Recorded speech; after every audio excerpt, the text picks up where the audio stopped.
Hello and welcome back to our channel. So today in this video we will be discussing about how you can log in Tax Act. So without wasting much of our time, let's get straight into the video. So first of all, to get logged in into your account, all you need to do is simply tap open a web browser of your preference and type in the URL www.taxact.com. So once you do this, you will end up in the official website of Tax Act. So once you are here, simply tap on sign in option and type in your username. So once you have typed in your username, now you have to type in the password of your account as well.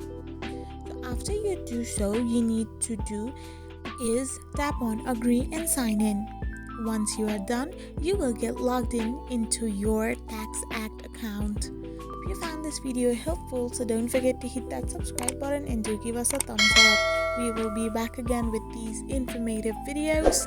Thank you for watching.